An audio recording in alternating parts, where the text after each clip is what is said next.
بسم الله الرحمن الرحيم.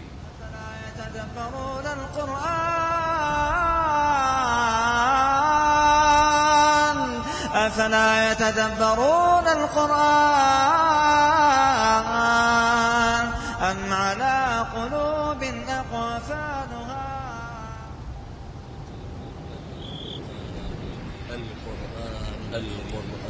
القرآن الكريم كتاب أنزلناه إليك مبارك ليدبروا آياته وليتذكر أولو الألباب. أنزلناه إليك مبارك ليدبروا آياته نازل کی ہے بابرکت ہے تاکہ لوگ اس کی آیتوں میں غور کریں. بسم الله الرحمن الرحيم. ألف لام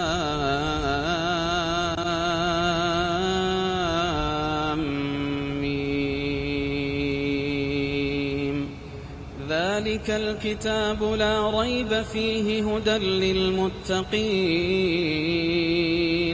الذين يؤمنون بالغيب ويقيمون الصلاة ومما رزقناهم ينفقون والذين يؤمنون بما قاتلوا في سبيل الله الذين يقاتلونكم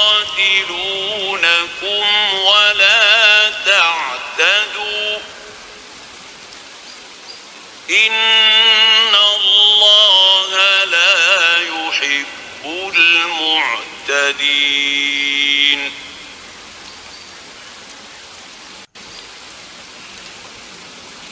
وَاقْتُلُوهُمْ حَيْثُ ثَقِفْتُمُوهُمْ وَأَخْرِجُوهُمْ مِنْ حَيْثُ أَخْرَجُوكُمْ وَالْفِتْنَةُ أَشَدُّ مِنَ الْقَتْلِ وَلَا تُقَاتِلُوهُمْ عِندَ الْمَسْجِدِ الْحَرَامِ حَتَّى يُقَاتِلُوكُمْ فِيهِ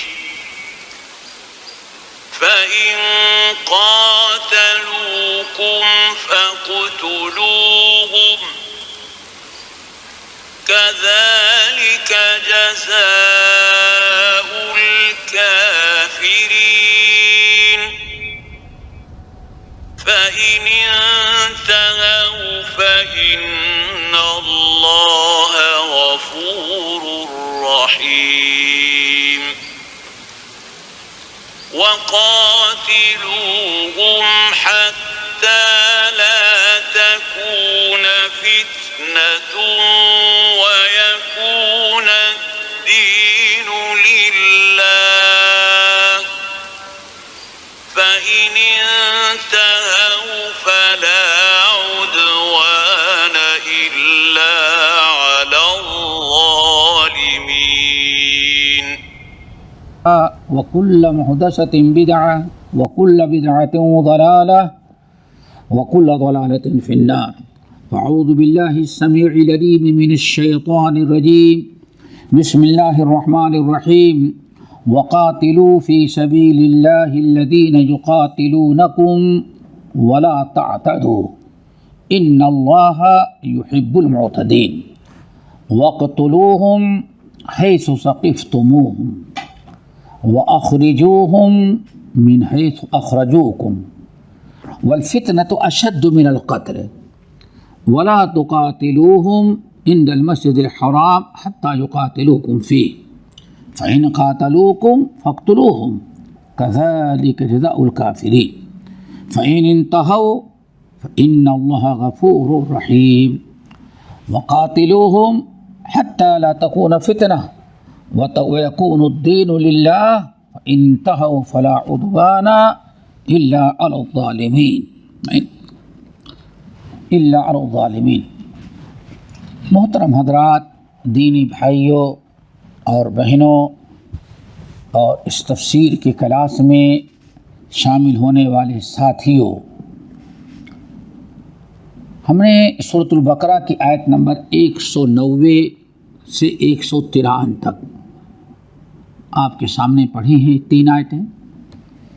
آج انہی تینوں آیتوں پر ہم گفتگو کریں گے اور ان کی تفسیر آپ کے سامنے آسان سے آسان لفظ میں ہم پیش کر کے آپ کو سمجھانے کی کوشش کریں گے. اللہ تعالی ہم سب کو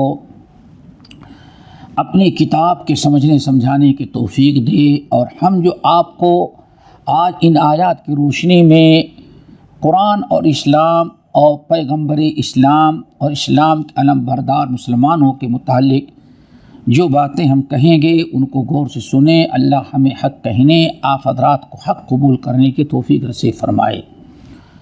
یہ تینوں آیات بڑی اہم ہیں، ان کو سمجھنے کی ضرورت ہے اور سمجھانے کی بھی ضرورت ہے. آج اسلام کے خلاف ایک بہت پروپگنڈا کیا جاتا ہے کہ اسلام دہشت گردی کی تعلیم دیتا ہے. قرآن کے متعلق یہ کہا جاتا ہے قرآن میں ایسی آیات موجود ہیں جس سے دنیا میں فساد پھیلتا ہے، اور قرآن کہتا ہے کہ غیر مسلموں کو جہاں پاؤ ان کو قتل کرو. جب اس طرح سے قرآن مسلمانوں کو حکم دیتا ہے جہاں غیر مسلم کو دیکھو قتل کرو، تو یہ قرآن دہشت گردی کی دعوت دے رہا ہے. یہ اس قسم کی باتیں جو پیش کی جاتی ہیں انہی آیات کو پیش کر کے آج انسان اسلام کا دشمن ہوگا. اور کچھ ایسے بھی ہیں جو نام نہاد مسلمان ہیں لیکن منافق ہیں. آج بظاہر اپنے آپ کو اسلام کا علم بردار ترجمان، اپنے آپ کو پکا مسلمان، لیکن وہ بے ایمان ہے، منافق ہے. انہی آیات کو پیش کر کہتے دیکھو اللہ مسلمانوں کو، اللہ نے قرآن نے حکم دیا کہ غیر مسلموں کو پکڑو اور ان کو جہاں دیکھو قتل کر دو ان کو. اسی لیے آج قرآن کے خلاف ایک پروپگنڈا کیا جاتا ہے اور ایک محاذ قائم کیا جاتا ہے. جن آیات کو غیر مسلمین یا نادان مسلمان پیش کر کے یہ ثابت کرتا ہے قرآن دہشت گردی کی دعوت دیتا ہے، کافروں کو قتل کرنے کا حکم دیتا ہے، وہی آیات ہیں جو ہم نے آج آپ کے سامنے پڑھی ہیں. اور اس طرح کی آیات قرآن پاک میں 2 جگہ اور ہیں، اس لیے ان کو سمجھیں. پہلے ہم ترجمہ کرتے ہیں. اللہ تعالیٰ فرماتے ہیں وَقَاتِلُوا فِي سَبِيلِ اللَّهِ. اللہ تعالیٰ کے اطاعت اور فرما برداری میں تم قتال کرو، قتل کرو، لڑو ان سے. لیکن کن سے لڑو؟ الذین یقاتلونکم، جو تم سے لڑتے ہیں، تمہیں قتل کرنے کا ارادہ رکھتے ہیں. اب آپ ذرا غور کریں، ترجمہ ہی آپ سن لینے کے بعد فیصلہ کر لیں گے. وقاتلوا فی سبیل اللہ الذین یقاتلونکم، اللہ تعالیٰ کی راہ میں قتال کرو، لڑو، قتل کرو. لیکن کس کو قتل کرو؟ الذین یقاتلونکم، جو تم کو قتل کرتے ہیں، تمہارے قتل کرنے کا ارادہ رکھتے ہیں. ولا تعتدوا، اور لیکن زیادتی نہیں کرو. ان اللہ لا يحب المعتدین، اللہ تعالیٰ معتدی یعنی ظلم و زیادتی کرنے والوں کو پسند نہیں کرتے. وَاقْتُلُوهُمْ حَيْثُ ثَقِفْتُمُوهُمْ، ان کو قتل کرو جہاں بھی تمہیں مل جائیں. وَأَخْرِجُوهُمْ مِنْ حَيْثُ أَخْرَجُوكُمْ، اور ان کو تم بھی نکالو ان کے وطن سے جیسے انہوں نے تم کو پہلے نکالا ہے. والفتنۃ اشد من القتل، فتنہ فساد یہ قتل سے بھی زیادہ بدترین گناہ ہے۔ ولا تقاتلوہم عند المسجد الحرام حتی یقاتلوکم فیہ، مسجد حرام میں، حدود حرم میں، مسجد حرم اور حدود حرم میں ان سے لڑو نہیں، قتال نہیں کرو جب تک کہ یہ تم سے یہاں حرم میں لڑنا نہ شروع کر دیں۔ فَإِنْ قَاتَلُوكُمْ، پھر اگر یہ کافر بات نہیں آتی، تم سے لڑتے ہیں اور تم کو قتل کرنے کی کوشش کرتے ہیں تو فَقْتُلُوهُمْ، تم بھی ان کو قتل کرو۔ كَذَلِكَ جَزَاءُ الْكَافِرِينَ، ایسی بدلہ، یہی بدلہ ہے کافروں کا۔ فَإِنْ انْتَهَوْا، اگر اپنی حرکتوں سے باز آ جائیں تو فَإِنَّ اللَّهَ غَفُورٌ رَحِيمٌ، اللہ تعالیٰ بہت ہی مغفرت کرنے والا، رحم کرنے والا ہے۔ وَقَاتِلُوهُمْ، اور برابر ان سے قتال کرتے رہو، حَتَّى لَا يَكُونَ فِتْنَةٌ، لا تکون فتنہ، یہاں تک کہ فتنہ باقی نہ رہ جائے، وَيَكُونَ الدِّينُ لِلَّهِ، اور دین اللہ کے لیے ثابت ہو جائے، صرف دین اللہ کا باقی رہے۔ فَإِنْ انْتَهَوْا، اگر یہ بعد آ جائیں، فَلَا عُدْوَانَ إِلَّا عَلَى الظَّالِمِينَ، تو زیادتی صرف ظالموں پر کرنا، بعد آنے والوں پر نہیں کرنا۔ یہ تین آیتوں کا ترجمہ ہم نے پیش کیا۔ انہی آیتوں کو بہانہ بتاتے ہیں کہ دیکھیں قرآن نے کہا ان کو قتل کرو، تو پہلی آیت سمجھے پہلے، پھر ہم پڑھ کے سناتے ہیں جن کے ہاتھ میں قرآن ہے، ذرا دیکھیں۔ وَقَاتِلُوا فِي سَبِيلِ اللَّهِ الَّذِينَ يُقَاتِلُونَكُمْ، اللہ تعالیٰ کی رضا کے لیے قتال کرو ان لوگوں سے جو تم سے قتال کرتے ہیں۔ وَلَا تَعْتَدُوا، ان پر زیادتی نہیں کرنا کسی پر، ان اللہ لا يحب المعتدین، اللہ تعالیٰ معتدین یعنی زیادتی کرنے والوں کو پسند نہیں کرتے ہیں۔ یہ تو پہلی آیت ہے۔ اس آیت کو سمجھنے کے لیے، اس کا معنی مفہوم بیان کرنے اور سمجھنے کے لیے، دل میں بات کو اتارنے کے لیے تھوڑی سی تفصیل کی ضرورت ہے۔ اس تفصیل کو سمجھ لینے کے بعد خود آپ فیصلہ کریں گے کہ قرآن کس قدر عدل و انصاف اور عفو درگزر اور امن و سلامتی کا دین ہے۔ کہا جاتا ہے اور حدیث تاریخ میں سب کا اتفاق ہے، ہجرت کے چھٹے سال نبی علیہ السلام نے خواب دیکھا کہ میں خانہ کعبہ کا طواف کر رہا ہوں۔ نبی علیہ السلام نے ایک خواب دیکھا کہ میں خانہ کعبہ کا طواف کر رہا ہوں۔ آپ نے خواب بیان کر دیا۔ تقریباً 6-7 سال گزر گئے تھے، خانہ کعبہ کا دیدار مہاجرین کو یا اللہ کے رسول کو نہیں ہوا تھا۔ نبی علیہ السلام نے خواب دیکھا، بیان کر دیا۔ سارے صحابہ کرام کہنے لگے یا رسول اللہ، اللہ تعالیٰ نے آپ کو خواب دکھلایا ہے، ہم سب لوگوں کو عمرہ کرنے کے لیے مکہ چلنا چاہیے۔ لازمی بات چیز ہے۔ ابراہیم خلیل اللہ کو اللہ نے خواب میں دکھایا، بیٹے کو ذبح کرو، ذبح کرنے لگے۔ نبی کا خواب تھا، وہ بھی سارے نبیوں کے سردار محمد صلی اللہ علیہ وسلم کا خواب تھا۔ آپ نے ہاں کہہ دیا کہ بہت اچھا ہے، کل چلیں گے۔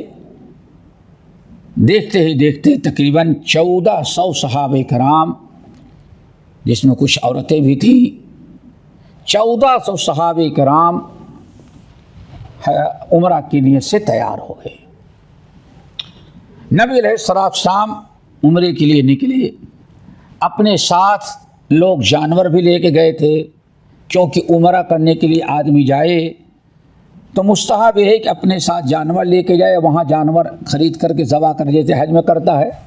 یہ نفلی عمل ہے، انسان ثواب پائے گا، ضروری تو نہیں ہے عمرہ میں لیکن ثواب کا کام ہے، ہدیہ کہا جاتا ہے۔ تو صحابہ کرام رضوان اللہ علیہم اجمعین نبی علیہ السلام کے ساتھ نکلے۔ بہت سارے لوگوں نے مکے میں جانور ذبح کرنے کے لیے اپنے ساتھ جانور بھی رکھا تھا، احرام بھی باندھا تھا، لڑنے کا کوئی ارادہ نہیں تھا، صرف خانہ کعبہ کا طواف کرنا، عمرہ کرنا، واپس آ جانا۔ نبی علیہ السلام جب مدینے سے نکلے تو کفار مکہ کو پتہ چل گیا کہ محمد ایک فوج لے کر کے مکے میں داخل ہونا چاہتے ہیں صلی اللہ علیہ وسلم۔ ہجرت کے بعد کوئی مہاجر جا نہیں سکتا تھا۔ جب مکے کے لوگوں نے سنا کہ اتنا بڑا تقریباً 1500 کی فوج لے کر کے محمد صلی اللہ علیہ وسلم آ رہے ہیں تو اہل مکہ نے ٹھان لیا کہ ہم ان کو مکے میں داخل نہیں ہونے دیں گے، عمرہ نہیں کرنے دیں گے۔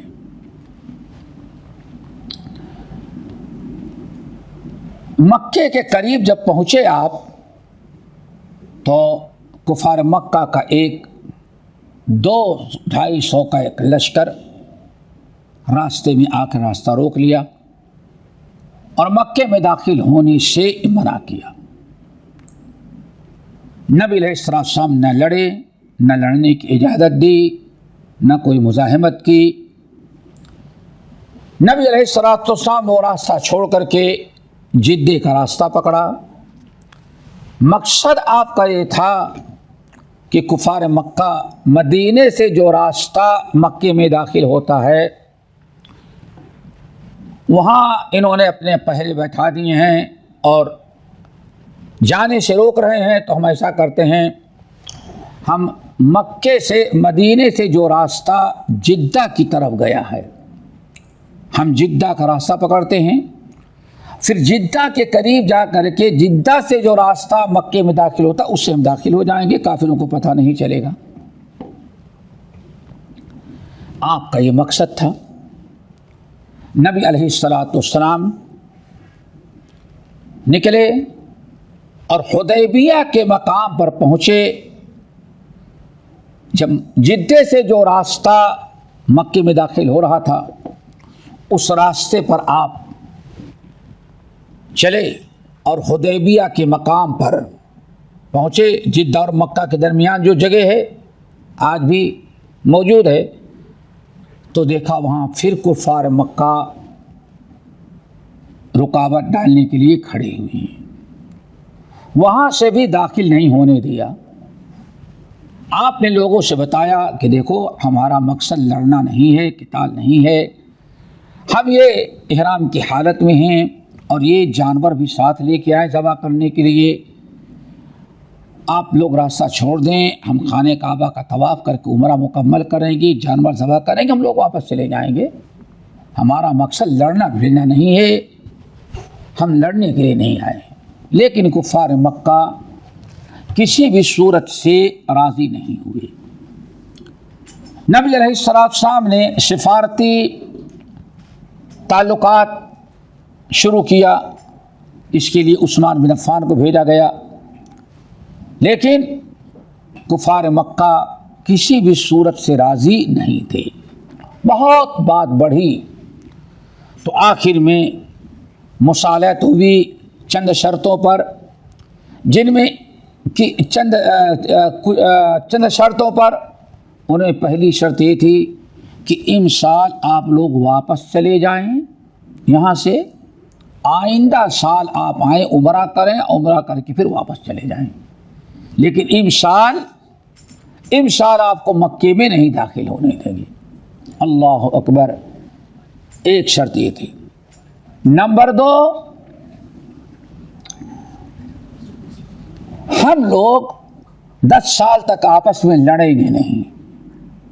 اس طرح سے شرطیں رکھی، ساری شرطیں نبی علیہ السلام نے قبول کر لیا۔ انکار نہیں کیا. دیکھیں امن و امان کو برقرار رکھنا ہمارے نبی نے کس طرح سے کافروں کی بات مان لی. ٹھیک ہے چلو ہم نہیں واپس چلے جاتے ہیں, آئندہ سال آئیں گے. اب نبی علیہ السلام واپس تو آ گئے.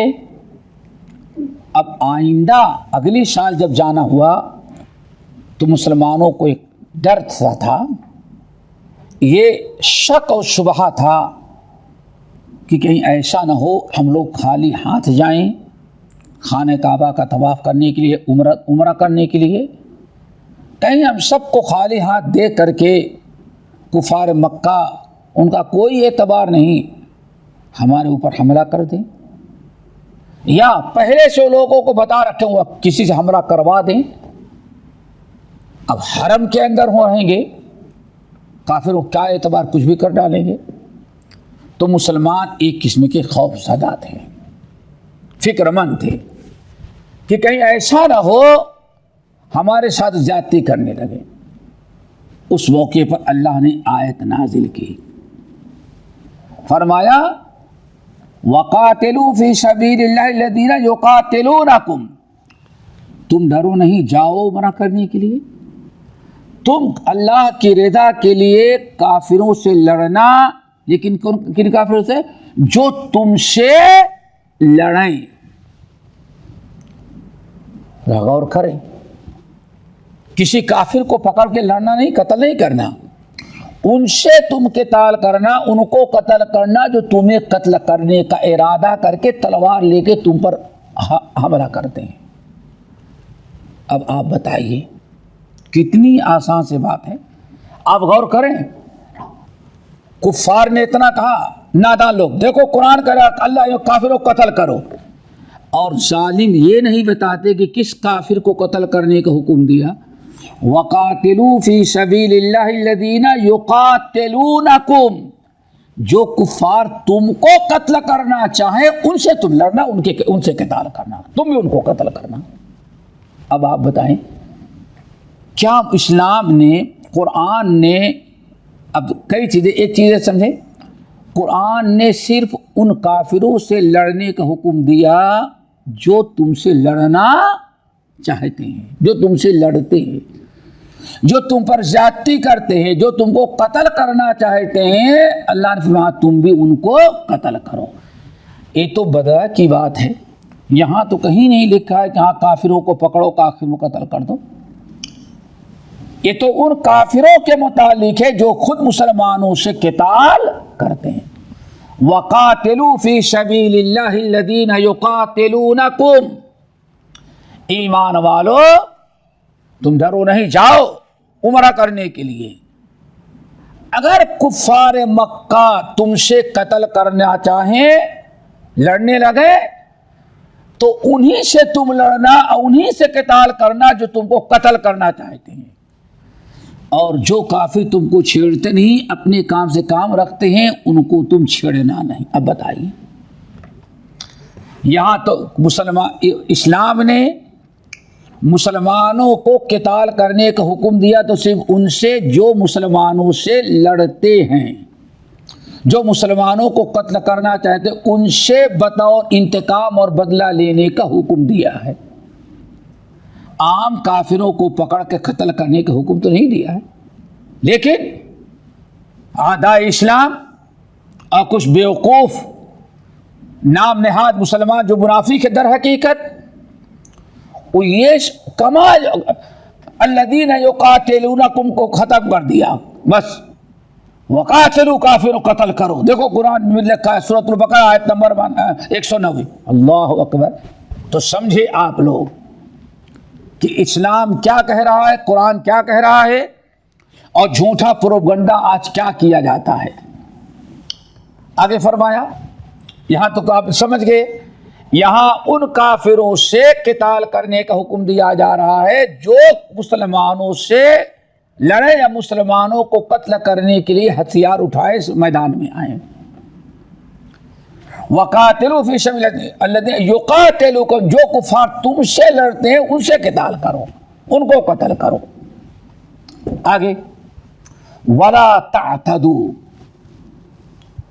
کتنی بڑی تعلیم. ولا تعتدوا، اور تم زیادتی نہیں کرنا. زیادتی نہیں کرنا کیا مطلب ہے؟ نبی علیہ الصلاۃ والسلام، بڑی پیاری بات، زیادتی نہیں کرو، کسی پر ظلم و زیادتی نہیں کرنا. کیا مطلب ہے؟ نبی علیہ الصلوۃ والسلام کی پوری زندگی آپ دیکھ ڈالیں،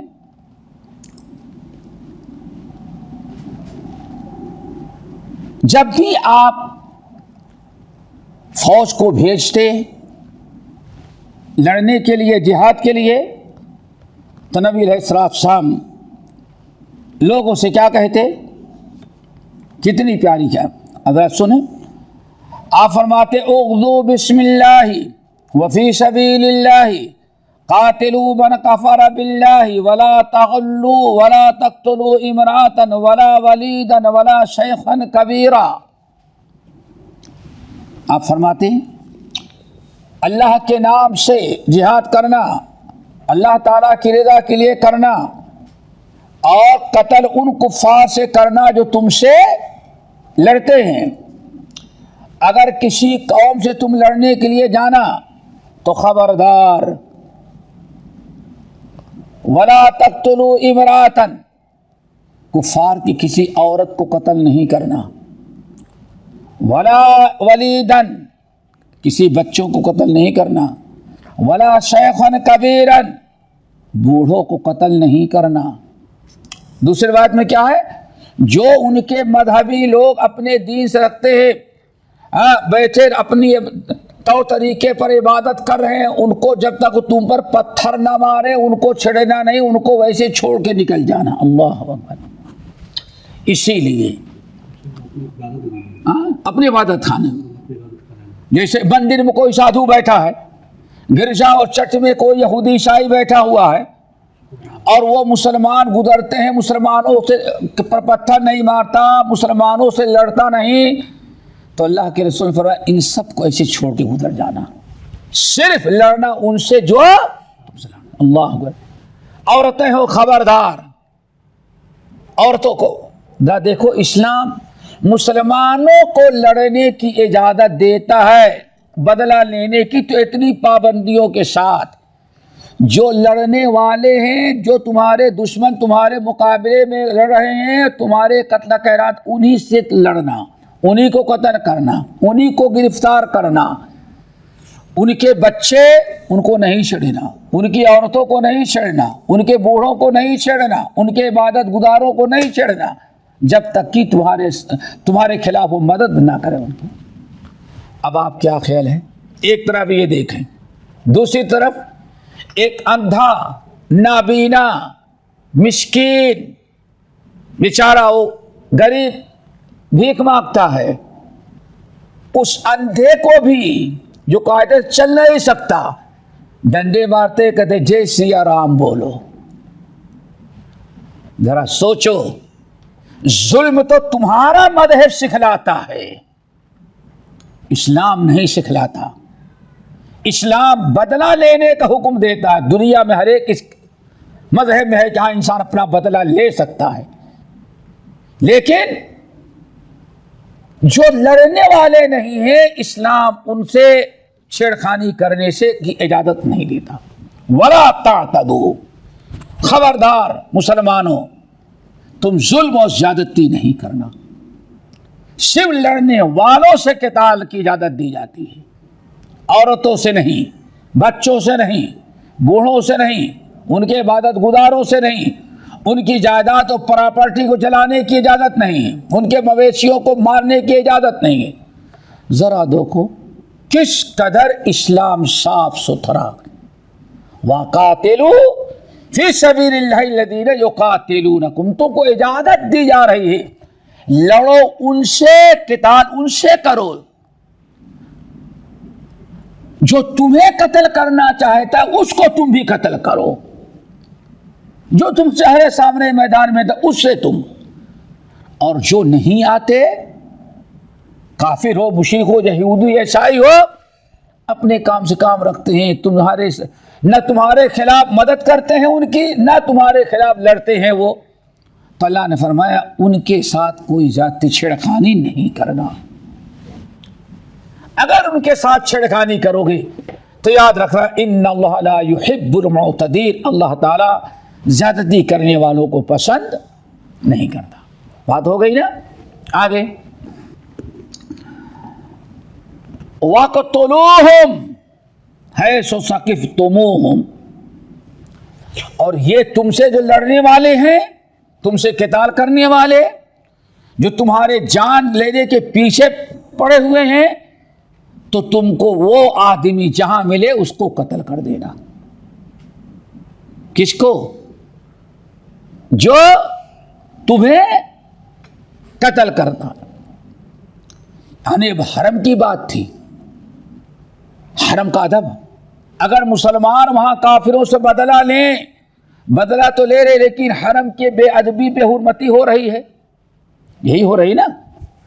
اگر حرم کے اندر احرام کی حالت میں ہو، عمرے کرنے کے لیے جائیں، حدود حرم میں ہو، اگر کافروں سے بدلہ بھی لے، جو کافر لڑنے کے لیے آتے ہیں ان کی جان لینے کے لیے ان سے مقابلہ کریں، تو مسلمانوں کی دل دماغ میں بات آئی کہ بھئی تو بڑی بے ادبی ہوگی وہاں. تو اللہ نے فرمایا نہیں، اگر وہ تم سے حرم میں لڑیں اور تمہیں قتل کرنے کے لیے آئیں تو وَقْتُلُوهُمْ حَيْثُ ثَقِفْتُمُوهُم، چاہے حرم میں ہو یا حرم کے وہاں جہاں کہیں بھی تم کو ملے ان سے قتال کرنا، ان کو قتل کرو. وَأَخْرِجُوهُم مِّنْ حَيْثُ أَخْرَجُوكُمْ، اور اگر موقع مل جائے تو یہ بھی تم کو اجازت ہے کہ انہوں نے جہاں سے تم کو نکالا ہے تم بھی ان کو وہاں سے نکال دو. دیکھا آپ نے اسلام نے کیسی صاف ستھری تعلیم دی. کیا مطلب ہے؟ نبی صلی اللہ علیہ وسلم مکے میں پیدا ہوئے، ابو بکر عمر مکے میں پیدا ہوئے، لیکن مسلمان ہونا اتنا بڑا جرم تھا کہ مکے والے مسلمانوں کو، یہاں تک کہ اللہ کے رسول کو بھی ملک بدر کر دیا. ملک بدر کیا نا،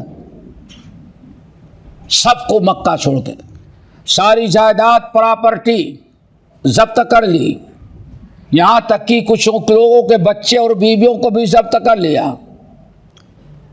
بدن کے کپڑے تک اتار لیے، ساری جائیداد پراپرٹی چھین لی. ایسا بھی ہے کہ ننگے پیر ننگے بدن مکے تک کا سفر کیا.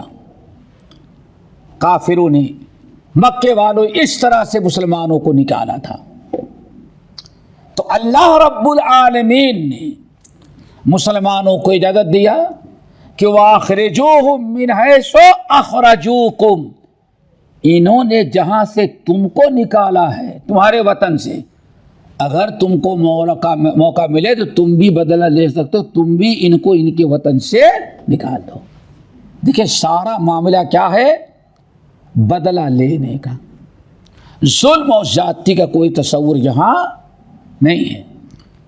وَلَا تُقَاتِلُوهُمْ وَالْفِتْنَةُ أَشَدُّ مِنَ الْقَتْلِ، یہ یاد رکھیں. وَالْفِتْنَةُ أَشَدُّ مِنَ الْقَتْلِ،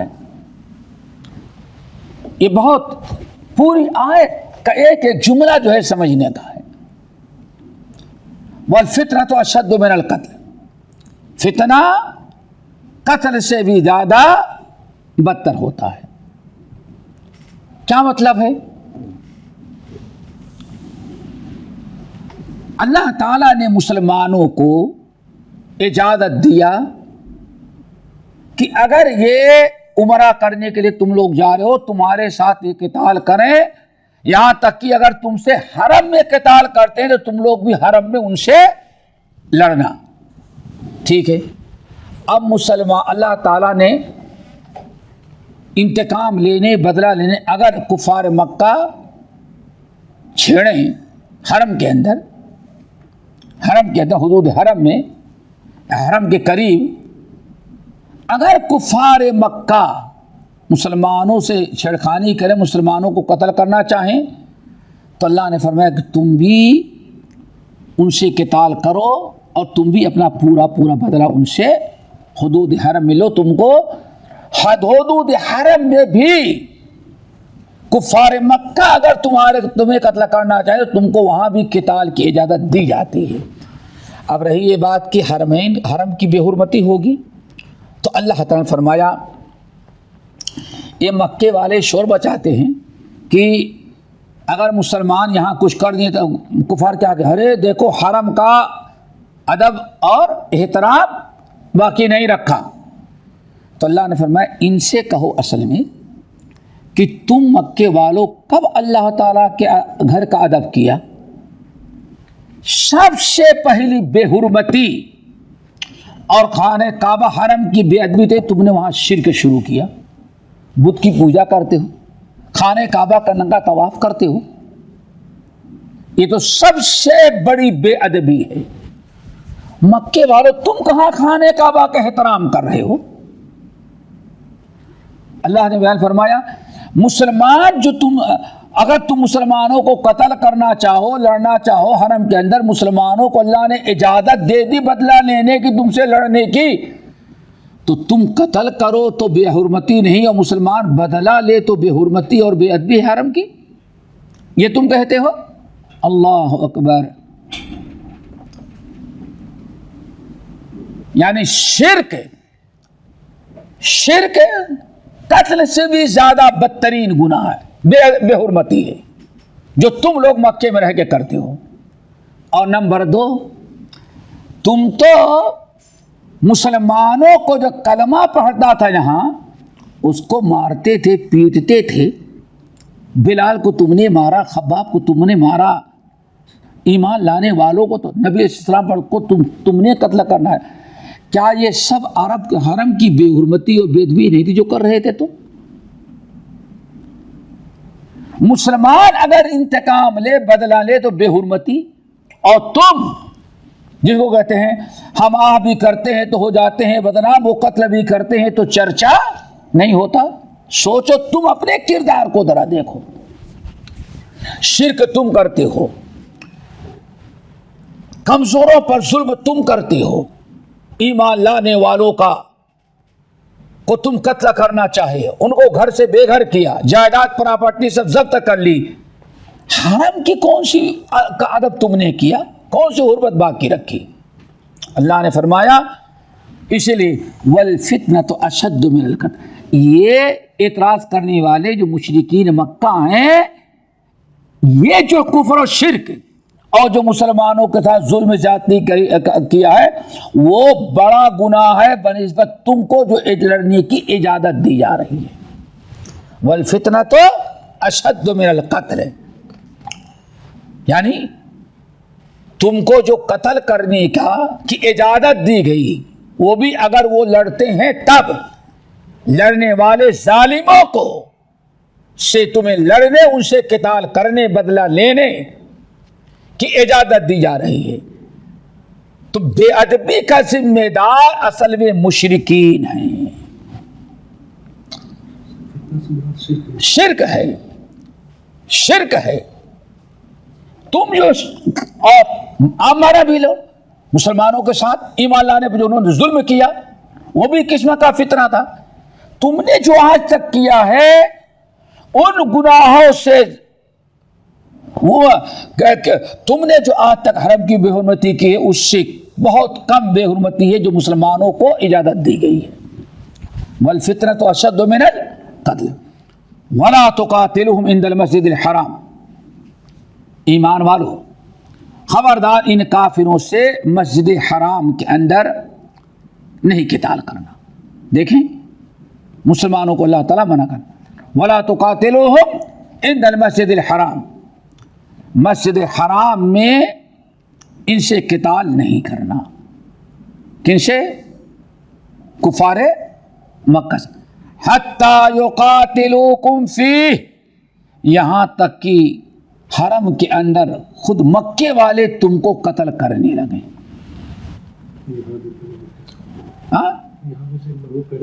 وہ پوری دنیا، پوری تاریخ دیکھ ڈالو.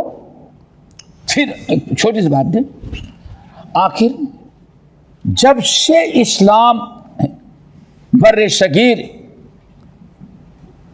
میں آیا،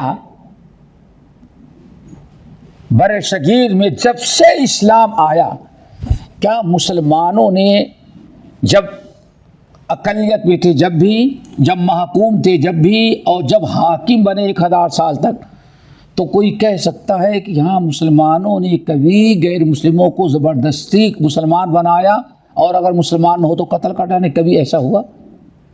پوری تاریخ میں ایک مثال کوئی نہیں پیش کر سکتا.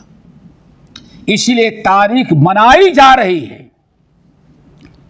ورنہ کوئی ایک بادشاہ یا ایک مسلمان کبھی اس لیے ہندوؤں کو نہیں قتل کیا کہ تم مسلمان نہیں ہوگے تو قتل کر ڈالیں گے. کیوں؟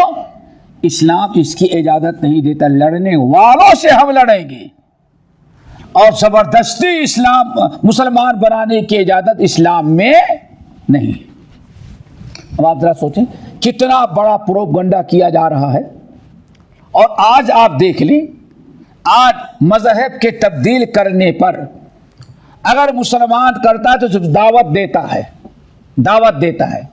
آج روڈوں پر چلتے ہوئے کبھی مثال نہیں پیش کر سکتا کہ کسی مسلمان علاقے میں کسی غیر مسلم کو پکڑا جائے گا تو اللہ کا نعرہ لگاؤ، مسلمان ہو ورنہ قتل کر دیں گے. آج اتنے گئے گزرے دور کے مسلمان بھی ایسی حرکت نہیں کرتے. اور دوسری طرف اعتراض کرنے والوں کو دیکھیں، زبردستی مذہب تبدیل کرنے میں کون جبر کرتا ہے، کون زبردستی کرتا ہے؟ مسلمانوں نے کبھی، مسلمان سمجھتا ہے کہ جو ہدایت پر آئے گا اپنے لیے، جو نہیں ہدایت کو اپنے نقصان اٹھائے. ہاں ایک اچھے انداز میں دعوت دے دیتا ہے، حق ظاہر کرتا ہے، بتاتا ہے یہ صحیح ہے غلط ہے. وہ بھی جو سننا چاہتے ہیں ان کو زبردستی پکڑ کے بھی سناتے نہیں ہم. تو اب ذرا سوچیں، کیا ان آیات میں وَاقْتُلُوهُمْ حَيْثُ ثَقَفْتُمُوهُمْ یہی ایک جملہ پیش کرتے ہیں، یہی ایک جملہ یہ پیش کرتے ہیں کہ جو قرآن میں سورۃ التوبہ آیت نمبر 151 میں بھی لکھا ہے ان کو پکڑو جہاں ملے ان کو قتل کر دو، یہ کہتے ہیں نا. لیکن کیا وَأَخْرِجُوهُمْ پوری آیت میں کیا ہے؟ ان کو قتل کرو جو تم سے، کیا جنہوں نے تم کو تمہارے گھروں سے نکالا ہے تم ان کو نکالو. پورا ہے انتقام لینے کا، بدلہ لینے کا، اپنی سیفٹی تحفظ کا ہے. پورے قرآن پاک کے اندر کہیں ایک لفظ نہیں دکھا سکتا جہاں قرآن نے دیا ہو، حکم دیا ہو کہ جہاں غیر مسلم نظر آئے ان کو قتل کر دو. آج تک نہ کبھی ایسا ہوا ہے پہلے، نہ آج ہو رہا ہے، اور نہ آئندہ کہیں ہوگا. آج کتنے مسلمان غیر مسلم، کتنے غیر مسلم مسلمان ملکوں میں موجود ہیں، لیکن اس کے باوجود کھلی آزادی ہے، ان کو کبھی زبردستی نہیں کی جاتی اور نہ ان کو قتل کیا جاتا ہے. پورے ان کے حقوق ملتے ہیں. اپنے ملکوں سے زیادہ خوشحال اچھے غیر مسلمان ملکوں میں رہتے ہیں. چلو، کذالک جزاء الکافرین، یہی ایسے ہی اللہ تعالیٰ یہی بدلہ ہے کافروں کا. کون کفار کا؟ جو تم سے لڑتے ہیں. ایک کافر اپنے مذہب پر ہے، مسلمانوں کو تنگ نہیں کرتا، مسلمانوں کو پریشان نہیں کرتا، مسلمانوں کے خلاف سازش نہیں کرتا، اپنے مذہب پر ہے. کبھی تو اس کو پر مسلمانوں نے اس کو قتل کیا نہ اسلام نے قتل کرنے کا حکم دیا ہے. آگے فَإِنِ انْتَهَوْا، پھر اگر یہ باز آ جائیں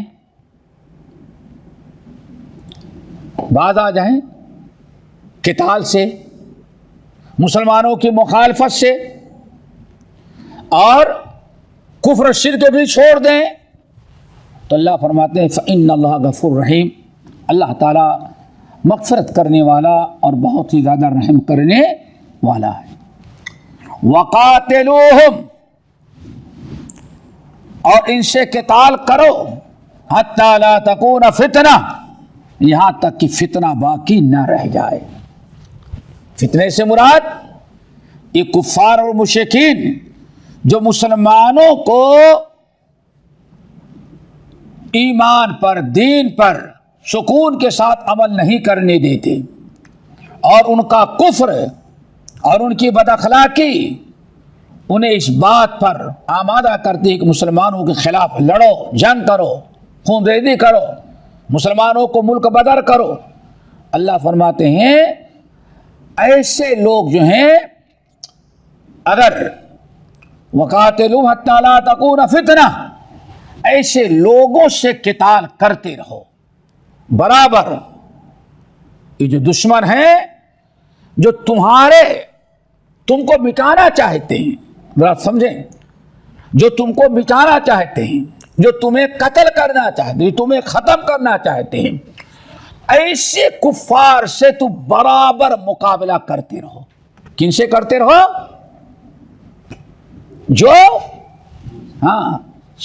جو تم سے کر رہے ہیں، برا وقاتلوہم، ہے نا؟ پورا دیکھیں آیت نمبر 190 سے سارا مسئلہ جو تم سے لڑتے، وقاتلوہم، اور ان سے برابر تم قتال اجازت تم کو ہے، تم بھی برابر ان سے لڑتے رہو۔ کن سے؟ جو تمہیں مٹانا چاہتے ہیں، جو تمہیں گھر نکالنا چاہتے، جو تمہیں ختم کرنا چاہتے ہیں، جو ہر وقت تمہارے مٹانے کی کوشش کرتے رہتے ہیں۔ اللہ نے فرمایا ان سے قتال کرتے رہو حتی لا تکون فتنہ، جب تک یہ فتنہ ختم نہ ہو جائے۔ کون سا فتنہ؟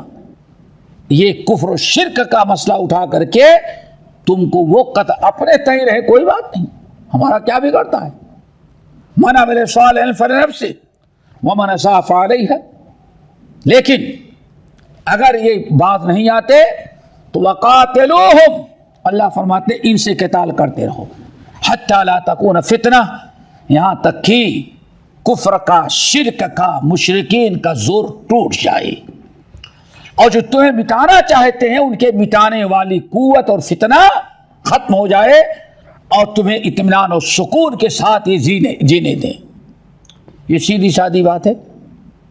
وَيَكُونَ الدِّينُ لِلَّهِ، اور اللہ کا دین، اللہ غالب آ جائے، غالب آ جائے، تاکہ اللہ کی توحید قائم رہے، اسلام باقی رہے۔ اور یہ جو اسلام مٹانے کی اور تمہیں قتل کرنے کی، تمہیں ملک بدر کرنے کی اور تمہیں مٹانے کی کوشش کرتے رہتے، ان کا زور ٹوٹ جائے۔ اللہ اکبر۔ وَيَكُونَ الدِّينُ لِلَّهِ، غلبہ کس کو حاصل ہو جائے؟ اللہ کے دین کو۔ فَإِنِ انْتَهَوْا، پھر اگر یہ بعد آ جائیں اپنی حرکتوں سے،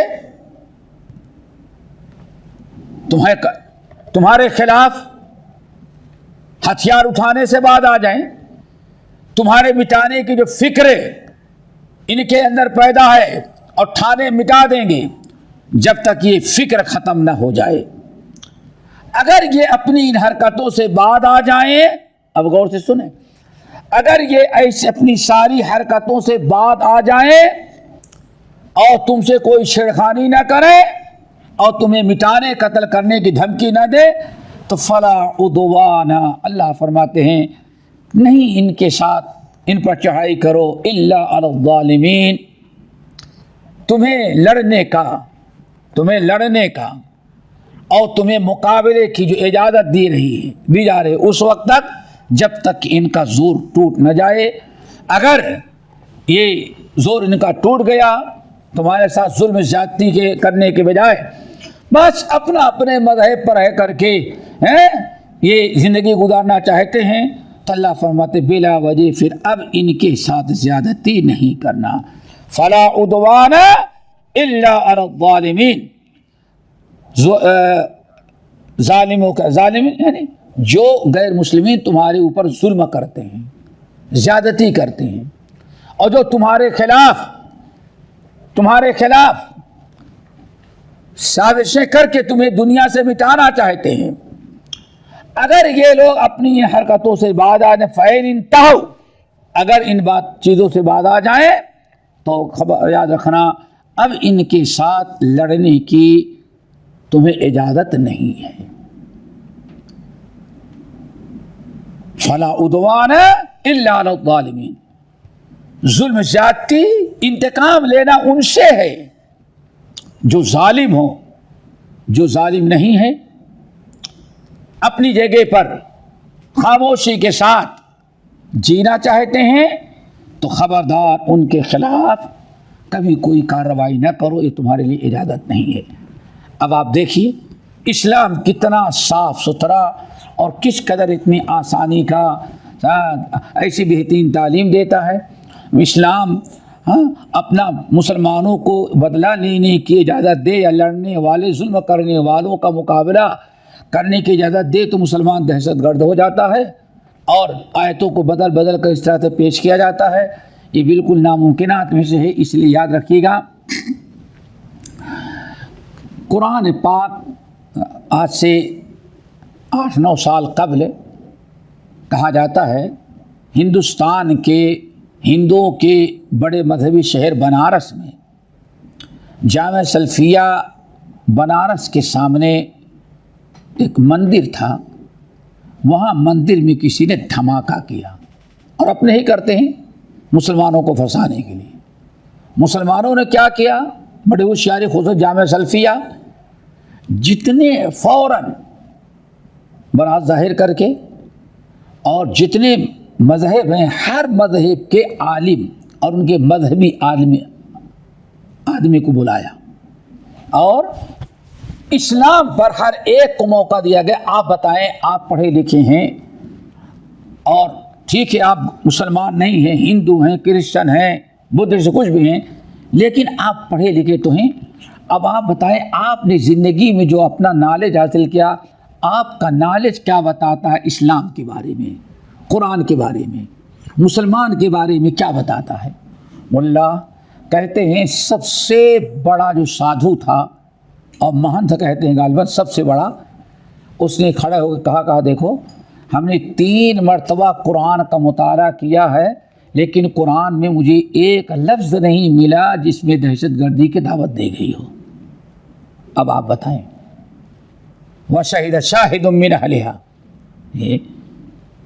اسی لیے آج ہم مسلمانوں کا کام یہ ہے کہ ہم قرآنی آیات کو سمجھیں اور جہاں اس قسم کے جھوٹی باتیں ہوتی ہیں پروپیگنڈا کیا جاتا ہے آپ صحیح انداز سے اس آیت کو پیش کریں، بہت ہی ضروری ہے. لیکن آج مسلمانوں میں ایک بڑا طبقہ نہیں وہی قرآن پڑھا نہیں ہے، قرآن جانتا نہیں ہے، اعتراض کرنے والوں ہی کے اعتراض کو پڑھا تو اپنے آپ کو مسلمان کہنے کے باوجود بھی ملک کا وزارت کی کرسی بیٹھا ہوا ہے اور کہتا ہے کہ ہاں قرآن کو تبدیل، بلکہ کیس کیا میرے خیال سے آواز اٹھائی کہ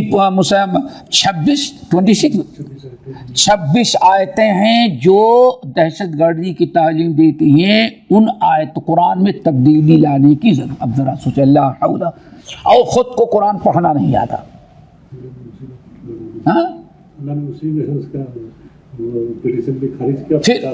اب آپ ذرا سوچیں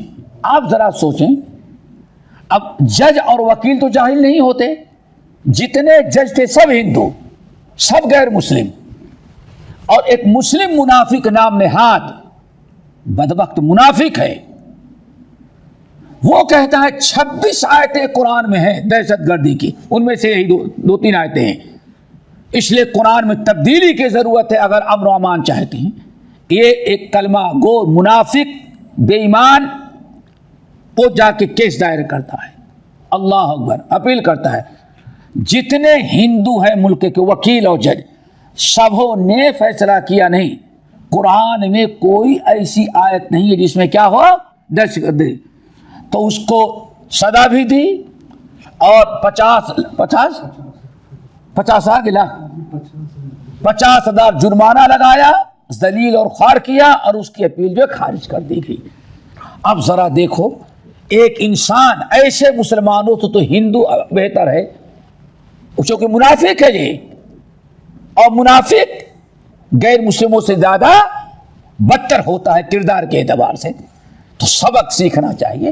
ہندوستان کی وزیر داخلہ کوئی لیڈیز سے اس سے پہلے چند سال قبل، اس نے جب اس سے ملاقات کی گئی اور ہندی ترجمے کا قرآن پیش کیا گیا، جب بہت تھا کہ ہاں دہشت گردی، تو اب کہا گیا ایک قرآن پڑھیں دیکھیں کہاں. تو عورت وزیر داخلہ کیا کہتی ہے؟ نہیں، ہم کچھ نہیں چاہتی، ہم چاہتی ہیں کہ یہ قرآن جو ہم کو آپ لوگ دے رہے ہیں اس میں کوئی دہشت گردی نہیں. اگر مسلمان قرآن کو صحیح معنی سے سمجھ کے پڑھنے لگے تو پورے دنیا سے دہشت گردی ختم ہو جائے. اللہ اکبر. قرآن پاک کو بدنام کیا جاتا ہے، ورنہ قرآن میں کوئی دہشت گردی نہیں. الیکشن ہے فلا مختلف وجوہات کے بنا پر یہ بدنام کرنے کی کوشش کی جاتی ہے دوستو، ورنہ قرآن میں الحمدللہ کوئی بھی دہشت گردی کی بات نہیں ہے. اللہ تعالیٰ ہم سب کو عمل کی توفیق نصیب فرمائے. باقی کچھ باتیں انشاءاللہ آئندہ ہم درس میں لائیں گے. اللہ ہمیں قرآن سمجھنے کی توفیق دے. اور صرف کچھ مثالیں آپ کے سامنے اس لیے رکھیں گے کہ آپ علی بینہ رہیں اور بتائیں کہ ہاں اگر دہشت گردی کی تعلیم دیتا تو مسلمان کبھی اس پر عمل کیے ہوتے، لیکن مسلمانوں نے آج تک کبھی کسی کو پر مار پیٹ کے زبردستی کسی کو مسلمان نہیں بنا. اس کا مطلب کہ واقعی اسلام میں کوئی اس کی وجود نہیں ہے. اللہ عمل کی توفیق نصیب فرمائے. اقول قولی ھذا واستغفر اللہ من کل ذنب واتوب الیہ. ارے کیا پہلا سوال یہ ہے کہ آج کے بہت مد نظر میں سوال تھا اللہ کے رسول صلی اللہ علیہ وسلم کو جو ہے وہی اول وہی آخر کہنا کیسا ہے؟ رسول کو وہی اول بننا، رسول اول ہے رسول آخر، یہ کہنا کیسا ہے؟ نہیں، قرآن پاک نے آپ کو آخر خاتم النبیین کہا ہے، آخری نبی کہا ہے. نہیں، یہ غلط ہے. قرآن هو الاول والآخر اللہ تعالیٰ کے لیے ہے. جی اگلا سوال یہ ہے کہ اگر 50 سال لوگ اپنی جماعت بنا کے ایک امیر مقرر کر کے اگر انتقام کے لیے نکلتے ہیں یا اپنے شہر میں یا کسی ایسی جگہ پر جہاں مسلمانوں کو ظلم ہو رہا ہو، تو کیا یہ ایسا کیا جا سکتا ہے؟ نہیں، ایسا نہیں کر سکتے. 10 20 50 آدمی اپنا ایک امیر مقرر کر لیں اور جب مسلمانوں پر جہاں جہاں ظلم ہو رہا ہے ان کے مقابلے کے لیے ہم نکل آئیں، اس سے اور فساد پھیلے گا، بگڑے گا. بلکہ اس کا سب سے آسان طریقہ یہ ہے کہ آپ قانون کا سہارا لیں، کیس کریں، اور 10 20 آدمی اتنی بڑی قوم کا مقابلہ اور نہ پولیس کا کر سکتے، نہ اس سے خونریزی کا تو غارت اور بڑھے گی. بلکہ کوئی اور راستہ آپ نکالیں تبادلہ خیال کا. آپ پولیس محکمے کا دروازہ کھٹکھٹائیں. اور ہم تو کہتے ہیں کہ ملک کے جو بڑے لوگ ہیں، ہمارے علماء ہوں یا ہمارے ذمہ دار ہوں، ان لوگوں کا کام یہ کہ باقاعدہ وفد کی شکل میں حکام سے جا کر کے ملیں اور تبادلہ خیال کریں کہ آخر یہ کیوں ایسا ہو رہا ہے. یہ اس کا حل ہے. جی یہ سمجھتے ہیں انڈیا جو ہے نان مسلم کنٹری ہے، مطلب یہ دارالکفر کا سوال یہ ہے کیسے اگر ہم نان مسلم اسٹیٹ میں رہتے ہیں دارالکفر تو کیا ہمیں جو ہے لڑنا چاہیے یا پھر ہمیں جو ہے ان کا جو ہمارے پر ظلم ہو رہا ہے اس کو جو ہے سہنا چاہیے؟ جو ہے میں سمجھیں کیا یہ کہہ رہے ہیں نان مسلم اسٹیٹ کیا ہے؟ نان مسلم اسٹیٹ انڈیا نان مسلم اسٹیٹ ہے، ہمارے اوپر جو ظلم ہو رہا ہے ہم اس کو جو ہے اس کے خلاف لڑنا چاہیے یا ہمیں اسے جو ہے سہنا چاہیے، اسے برداشت؟ پہلی چیز تو یہ ہے کہ انڈیا ایک ایسا ملک ہے، ہندو کو کرسچن کو جتنا حق حاصل ہے اتنا ہی بڑا حق مسلمان کو حاصل ہے. تو آپ یہ کہیں ہی نہیں کہ یہ مسلم ملک ہے، ہندو ملک ہے، کہیں نہیں. یہ آج تک بھی دنیا پورے ہندوستان کے کسی بھی قانون میں نہیں ہے کہ ہاں یہ ہندو ملک ہے. یہ مسلمان ملک ہے، جمہوری ملک ہے. جتنا ان کو حق حاصل ہے اتنا ہی ہمارا بھی. آپ اپنے حق کے لیے لڑیں، آپ اپنے حق کے لیے لڑیں. اور دوسری چیز کیا ہے کہ جب تک کہیں آپ اقلیت میں رہتے ہیں، جب تک آپ کے اندر مقابلے کی طاقت نہیں، آپ نہیں لڑیں. مثال کے طور پر 13 سال نبی علیہ السلام مکے میں رہے اور مسلمان رہے، آپ کے اوپر اللہ تعالیٰ کی مدد آتی رہی، لیکن اس کے باوجود قرآن نے کہا نہیں تم ان سے لڑو نہیں، ان کے مقابلے میں ہتھیار نہیں اٹھاؤ۔ اور جب اسلام غالب آ گیا تب اللہ رب العالمین اجازت دی۔ کیوں؟ اگر آپ اس طرح سے 100-200 آدمی کھڑے ہو جائیں گے تو اس سے مزید فساد اور خونریزی ہوگی، اس لیے امن و امان برقرار رکھنا ہے۔ چند مسلمانوں کی حمایت میں اگر آپ اپنی ایک الگ تنظیم کر کے حکومت کے خلاف کھڑے ہوں، پولیس پر حملے کریں، تو ممکن ہے کہ 10 کے بجائے 1000 مسلمانوں کی جان اور جائے، جسے ہوتا رہتا ہے۔ جی ہمارے چینل کو سبسکرائب کیجیے اور بیل آئیکن کو دبانا نہ بھولیے تاکہ آپ کو نئی ویڈیو برابر ملتی رہیں۔ لائک اور شیئر کرنا نہ بھولیے۔